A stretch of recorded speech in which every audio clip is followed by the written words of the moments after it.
Sahabat Hikmah, telur asin sepertinya menjadi lauk yang sangat familiar serta banyak digemari masyarakat.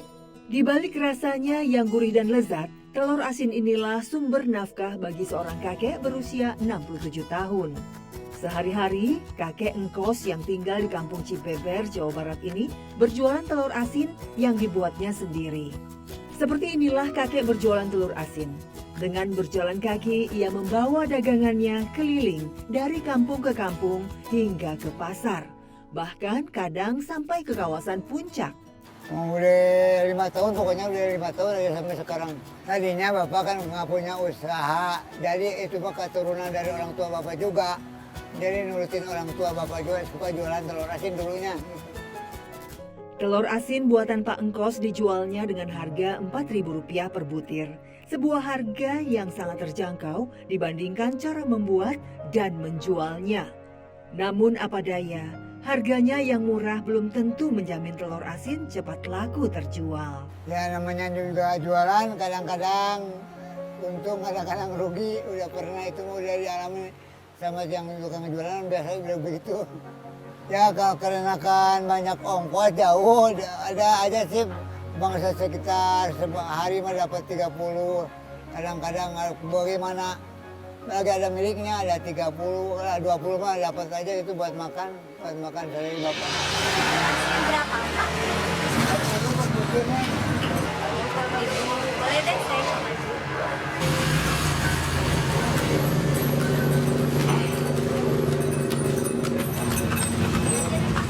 Saya coba dua-dua aja ya, Pak. Ini uangnya, Pak. Terima kasih banyak ya, Neng. Dengan semangat pantang menyerah, kakek menjajakan telur asin buatannya kepada setiap calon pembeli. Semua dilakukan agar bisa pulang membawa pundi-pundi rupiah bagi istri dan ke-6 anaknya di rumah. Bu, telur asin, Bapak, telur. Telur asin, Bu. Telur asin.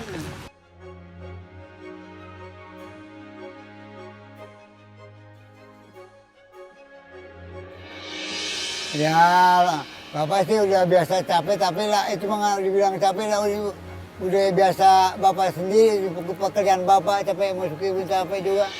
Selain berjualan, Pak Engkos juga berusaha menjadi pemasok telur asin di warung-warung dan kedai makan. Tapi nasib baik tidak selalu berpihak pada Pak Engkos. Telur asin, beli telur asin enggak? Enggak. Oh iya, enggak. Dari Dalam ikhtiarnya, Pak Engkos hanya mempercayai bahwa rezeki sudah diatur dan tidak akan tertukar. Wih, beli telur 5 biji buat anak makan. Ya. Ini kamu dulu ya. Ya, Buat anak-anak 5 biji. 5 biji aja, Pi. Putih, itu sama Abi nih 5 nih. 5 biji.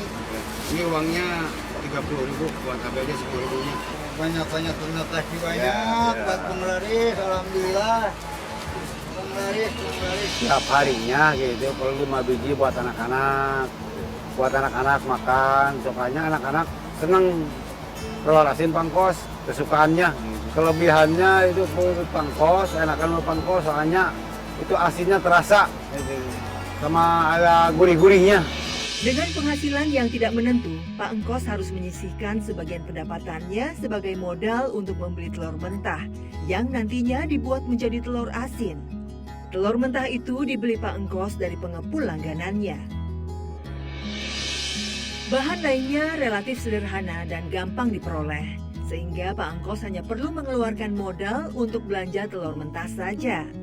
Kalau beli banyak, apalagi ke daerah Jawa, banyak beli mah. Bahan-bahannya cuma pasir atau abu sama garam. Rumah sederhana dengan bilik bambu sebagai dindingnya ini sudah bertahun-tahun menjadi tempat berteduh Pak Engkos sekeluarga. Di rumah ini juga Pak Engkos membuat telur asin setiap harinya. Kadang dibantu oleh salah seorang anaknya yang masih tinggal di rumah. Dari mulai dibeli telur mentah, terus dicuci, jangan sampai kotorannya ke bawah, itu dibikin. Langsung ngambil abu juga harus yang halus, terus dicampur garam, diaduk garam, yang udah bersih itu baru dibalut sama itu yang tadi udah dicampur garam. Udah gitu baru ditaruh sampai 20 hari atau 15 hari baru itu udah asin. Nah, sudah asin begitu baru mau direbus, dicuci lagi. Udah dicuci lagi baru direbus. Meskipun sekilas terlihat mudah, namun membuat telur asin butuh ketelatenan dan kesabaran. Bahkan Pak Engkos yang telah berpengalaman masih sering menemui kesulitan. Telur asin kan harus harus diperiksa dulu, diproses dulu, dilihat dulu pakai disentar pakai baterai ke dalam. Ada yang muter aja di dalamnya hitam-hitam, kebanyakan yang gitu. Jadi susahnya begitu tuh, harus apik sekali kalau bikin telur asin. Melihat Pak Engkos setiap hari berjalan kaki sembari memanggul bakul keliling kampung, sesungguhnya sang istri yang biasa dipanggil Nyai merasa tidak tega.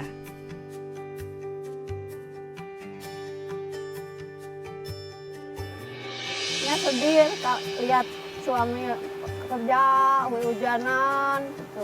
Manggul-manggul ke mana kalau jualan seperti masuk jadi pikiran gitu loh si bapak usaha wae gitu, udah tua gitu. Kalau bapak pulang kerja sakit sedih lihatnya.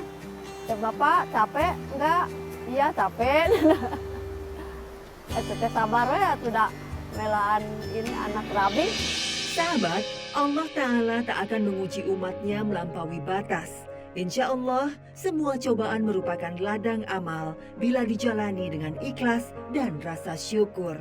Rasulullah SAW bersabda, tidak ada perkara yang menimpa orang mukmin seperti penyakit, kepayahan, dan kesedihan yang membuatnya berduka, melainkan Allah akan menghapus kejelekannya. Hadis riwayat Muslim.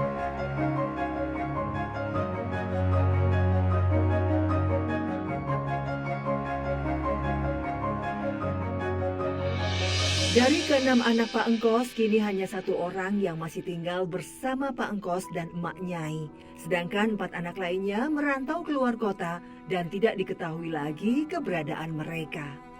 Anak kedua Pak Engkos ini sudah lama mengalami keterbelakangan mental. Itu sebabnya Emak Nyai tidak bisa membantu mencari nafkah karena harus menjaga dan merawat putranya. Itu anak bapak, itu yang kedua. Yang pertama kan perempuan, itu yang kedua, itu mah dari masih kecil, mau jalan kaki susah, mau pokoknya dari Tengkulap sampai belajar jalan juga susah itu mah. Penyakitnya dulu step panas, udah gitu nggak diobat-obatin, diantepin, jadi bagaimana ya pikirannya, jadi banyak marah-marah gitu. Tapi kalau disuruh-suruh dia mah rajin mau. Meski berjualan telur asin sudah menjadi pekerjaan utama Pak Engkos, namun ketika dagangan telur asinnya sepi, Pak Engkos butuh sumber penghasilan yang lain guna mencukupi kebutuhan keluarganya. Di luar kegiatannya membuat telur asin, Pak Engkos kadang diminta mencari batu kerikil yang biasa dipakai untuk hiasan kolam. Bagi Pak Engkos yang telah lanjut usia, pekerjaan ini bukan saja perlu stamina yang kuat, namun juga berbahaya dan mengandung banyak resiko.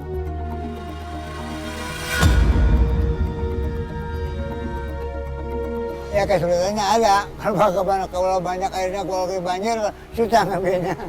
Ya kalau biasanya pakai alat, pakai kerukan gitu, singkup. Nah, kadang-kadang kalau banyak dikerukannya pakai tangan bisa dikumpulin gitu. Alhamdulillah, dari kerja serabutan mencari kerikil di sungai, Pak Engkos bisa mengumpulkan sedikit uang sebagai tambahan modal membeli bahan telur asin nantinya. Ya kalau ada milik mah masih 3 karung 30, sekarung kan 10, 20, 2 karung itu aja juga. Itu mah sambil sampingan. Hidup pas-pasan masih ditambah banyaknya cobaan, justru membuat Pak Engkos makin mendekatkan diri kepada Tuhan. Hanya kepada Allah tempatnya berserah.